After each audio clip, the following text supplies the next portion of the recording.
जाओ, जाकर पढ़ो लिखो, बनो आत्मनिर्भर, बनो मेहनती, काम करो और ज्ञान इकट्ठा करो। ज्ञान के बिना सब खो जाता है, ज्ञान के बिना हम जानवर बन जाते हैं। इसलिए खाली ना बैठो और जाकर शिक्षा लो।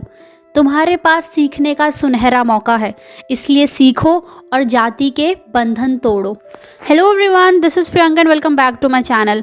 आज अभी जो मैंने पंक्तियाँ आप लोगों को सुनाई थी, आज मैं उन्हीं के रचयिता के बारे में बात करने जा रही हूँ, या फिर ये कहेगी आज का जो दिन है वो भारत के शिक्षा के इतिहास में काफ़ी ज़्यादा महत्वपूर्ण है, क्योंकि शिक्षा किसी भी देश या समाज के विकास का आधारभूत ढांचा होता है। जिस देश की शिक्षा प्रणाली उच्च कोटि की होती है, उस देश का विकास उतनी तेजी गति से होता है। आज दुनिया भर में यह प्रमाणित हो चुका है कि शिक्षा हर एक नागरिक का संपूर्ण विकास करती है। एक और जहां अधिकांश अफ्रीकी देश 25 से 50% साक्षरता के चलते गृह युद्ध की स्थिति में दरिद्री झेल रहे हैं, वहीं पाश्चात्य देश यानी वेस्टर्न 100% के रिजल्ट की साक्षरता के चलते फल फूल रहे हैं। भारत में वर्तमान में यह करीब 75% के आसपास है। शिक्षा मनुष्य के विचारों से लेकर उसकी संपूर्ण जीवन शैली से को प्रतिबिंब और प्रभावित करती है।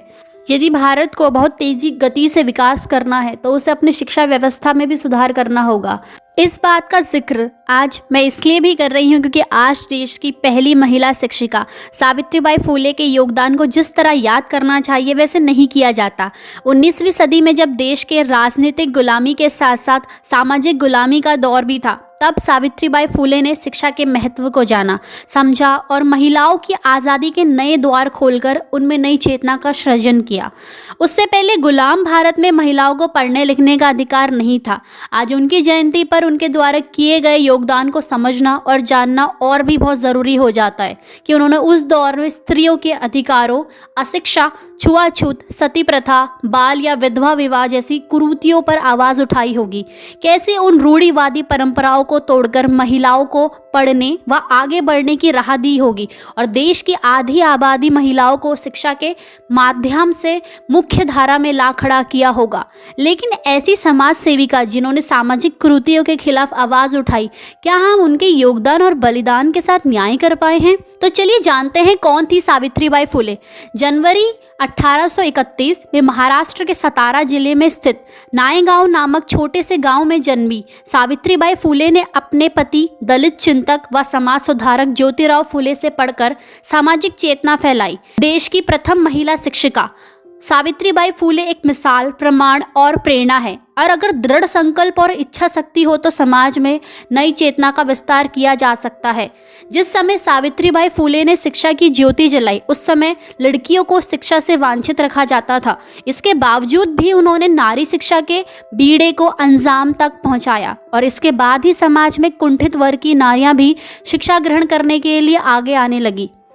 मात्र 9 साल की उम्र में सावित्रीबाई फुले का विवाह हुआ और जब उनका विवाह हुआ तब वह अनपढ़ थी। ज्योतिबा फुले भी तीसरी कक्षा तक ही पढ़े थे। जिस दौर में सावित्रीबाई फुले पढ़ने का सपना देख रही थी, उस दौर में छुआछूत, भेदभाव जैसी कुरीतियां चरम पर थीं। उसी दौरान की एक घटना के अनुसार एक दिन सावित्रीबाई अंग्रेजी की एक किताब के पन्ने पलट रही थी। तभी उनके पिताजी ने देख लिया। वह दौड़कर आए और उनके हाथ से किताब छीनकर घर के बाहर फेंक दी। कारण सिर्फ इतना था कि शिक्षा का हक केवल उच्च जाति के पुरुषों को ही था। दलित और महिलाओं के लिए शिक्षा ग्रहण करना पाप था। बस उसी दिन से वह किताब वापस लाकर प्रण कर बैठी कि कुछ भी हो जाए वह एक ना एक दिन पढ़ना जरूर सीखेंगी। इसी लगन से उन्होंने एक दिन खुद पढ़कर अपने पति ज्योतिबा राव फुले के साथ मिलकर लड़कियों के लिए 18 स्कूल खोले।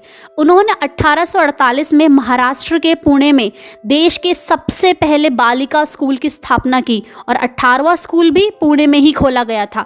उन्होंने 28 जनवरी 1853 को गर्भवती बलात्कार पीड़िताओं के लिए बाल हत्या प्रतिबंधक गृह की स्थापना की। लेकिन उनकी ये राह आसान नहीं थी। जब भी सावित्रीबाई फुले स्कूल जाती थी तो लोग उन पर पत्थर और गोबर फेंक दिया करते थे। ऐसा हर रोज होता था, लेकिन वह पीछे नहीं हटी और उन्होंने इसका हल भी ढूंढ लिया। वह अपने साथ एक अतिरिक्त साड़ी भी लेकर जाने लगी। सावित्रीबाई फुले और ज्योतिबा ने 24 सितंबर 1873 को सत्यशोधक समाज की स्थापना की। उन्होंने विधवा विवाह की परंपरा भी शुरू की और इस संस्था के द्वारा पहला विधवा पुनर्विवाह 25 दिसंबर सन 1873 को कराया गया। ज्योतिबा के निधन के बाद सत्यशोधक समाज की जिम्मेदारी सावित्रीबाई फूले पर आ गई और उन्होंने इस जिम्मेदारी को बाखूबी भी निभाया। सावित्रीबाई फूले को आधुनिक मराठी काव्य की अग्रदूत भी माना जाता है। वह अपनी कविताओं और लेखों में हमेशा सामाजिक चेतना की बात करती थी। उनकी बहुत सी कविताएं हैं जिससे पढ़ने लिखने की प्रेरणा मिलती है।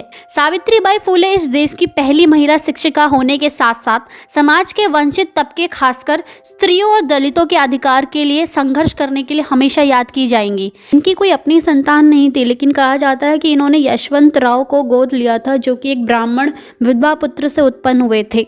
और कहा जाता है कि जब इन्होंने स्कूल खोला था तो इनको अपने स्कूल में पढ़ाने के लिए कोई अध्यापक नहीं मिला था, कोई भी लड़कियों को शिक्षा नहीं देना चाहता था, तो इन्होंने खुद वहां जाकर शिक्षा देना प्रारंभ किया। वर्ष 2018 में कन्नड़ में सावित्रीबाई फूले की जीवनी पर एक फिल्म भी बनाई गई थी और इसके अलावा 1998 में इंडियन पोस्ट ने उनके सम्मान में डाक टिकट भी जारी किया था।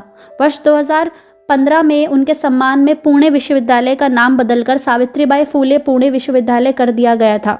सावित्रीबाई ने लोगों की सेवा करते हुए दुनिया को कहा था अलविदा। कहा जाता है कि फूले दंपति को जिस यशवंत राव को गोद लिया था वह एक ब्राह्मण विधवा के बेटे थे। उन्होंने अपने बेटे के साथ मिलकर अस्पताल भी खोला था। इसी अस्पताल में प्लेग महामारी के दौरान सावित्रीबाई प्लेग के मरीजों की सेवा करती थी और एक प्लेग से प्रभावित बच्चे की सेवा करने के कारण उनको भी यह बीमारी हो गई, जिसके कारण उनकी 10 मार्च सन 1897 में उनकी मौत हो गई। कुछ जानकारी सावित्रीबाई फूले के बारे में, अधिक जानकारी के लिए आप डिस्क्रिप्शन बॉक्स में भी चेकआउट कर सकते हैं। वहाँ पे हिंदी में और इंग्लिश दोनों में ही दिया गया हुआ है।